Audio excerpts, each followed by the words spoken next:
மைக்கு வச்சு பேசினா எல்லாத்துக்கும் கேட்டுன்னு சொல்லி எங்களுக்கு மைக்கை கொடுக்கல. மைக்கு எங்களுக்கு ஏற்பாடு செய்து கொண்டிருந்த இடத்தை எங்களுக்கு தரல.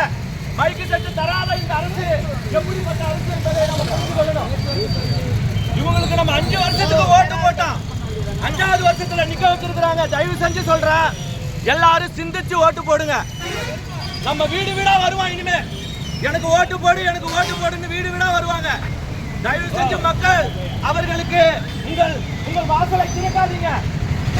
இவர்களை புறக்கணிப்போம். பாருங்க, எல்லா கையிலும் நோட்டீஸ் கிடைச்சிருக்கோம், படிச்சு பாருங்க. எங்களுடைய கோரிக்கையும் எங்களுடைய கண்டனமும் அது நியாயமானதாக தான் இருக்கும். இன்னைக்கு நிறைய பெண்கள் தாலி அறுத்து விதவை கோலத்துல இன்னைக்கு சாப்பாட்டுக்கு கூட இல்லாத சூழ்நிலையில இருக்கிறாங்க. காரணம் என்ன? மதுவிலக்கு. இந்த டாஸ்மார்க் முன்ன இருந்ததை காட்டிலும் இப்ப அதிகமாக்கிட்டாங்க. எந்த இடத்துல எல்லாம் மக்கள் கூடுறாங்களோ அந்த இடத்துல எல்லாம் டாஸ்மார்க்க போட்டிருக்காங்க. கொஞ்சமாக அறிவிக்கா, நீ போய் டாஸ்மார்க்ல நிற்பியா? அரசாங்கத்தை பார்த்து நான் கேட்கிறேன், உன்னால டாஸ்மார்க்ல போய் நின்று லைன்ல நின்று குடிக்க முடியுமா? ஏன் டாஸ்மார்க்க நீ அமல்படுத்துற? எதுக்காக இதை கொண்டு வந்திருக்கிற? ஏதாவது ஏழை மக்களுக்கு பிரயோஜனம் இருக்கு அந்த டாஸ்மார்க் மூலியமா? எல்லாம் சிந்திங்க. ஏழை மக்களுக்கு பிரயோஜனமா இல்லை அந்த டாஸ்மார்க். இதை ஏன் இன்னும் வச்சிருக்கிற? ஏழை மக்களுடைய ரத்தத்தை காசா கொடுத்து அவன் குடிக்கிறான். அந்த காசுல அரசாங்கத்தை பற்றிய வெட்டமானவனுக்கு கொஞ்சமாவது சிந்திக்க வேண்டாம். மக்களுக்குரிய காரியத்திற்காக வந்தியே, மக்களுடைய பிரச்சனை என்னன்னு தெரியுமா தெரியாது அவனுக்கு? எதுக்கெடுத்தாலும் வரி வரிய வாங்கி ஆட்சி நடத்துறியே, மானமா இல்ல? கொஞ்சமாவது உனக்கு சூடு சொரணம் இல்ல? சோத்துல உப்ப போட்டு தானே சாப்பிடுற. மக்களை சாகடிச்சு வாழ்கிற அரசாங்கம் தேவையா நமக்கு? எல்லா மக்களும் சிந்திக்கணும். இன்னும் 6 மாசம், இன்னும் 5 மாசத்துல எலெக்ஷன் வரும்.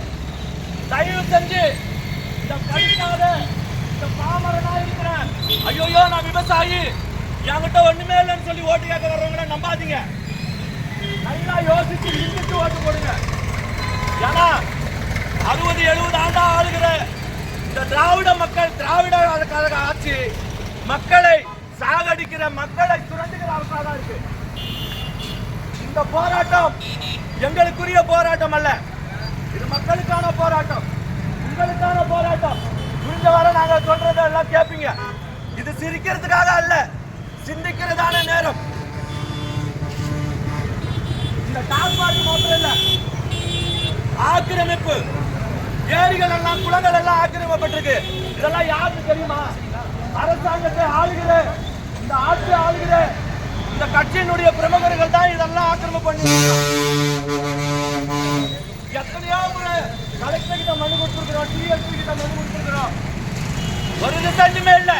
காரணம் என்ன? ஆட்சியை ஆளுகிறவன் அங்க பிடி போட்டிருக்கான், டென்ட் போட்டிருக்கான். அகற்ற முடியுமா உன்னால? அதனாலதான் இன்ன வரையும் இந்த ஆக்கிரமிப்புகள் அகற்றாதபடியா இருக்கிறதுனாலதான் 2 பஸ் போக முடியல. நல்லா சிந்திங்க. ஒரு பஸ் போகுது, ஒரு பஸ் வருது, இதுக்கே டிராபிக் ஆகுது. சிந்திச்சுட்டு இருந்தா இந்த திட்டக்குடி ரொம்ப அதிகமான பரப்பளவு கொண்ட ரோடு, எவ்வளவு ஆக்கிரமிப்பு இருக்கு பாருங்க. கிராமங்கள் தோறும் திராவிட கட்சிகள் மக்களை அரசு சீக்கிரத்துல நீ கீழே வந்துருவேன்.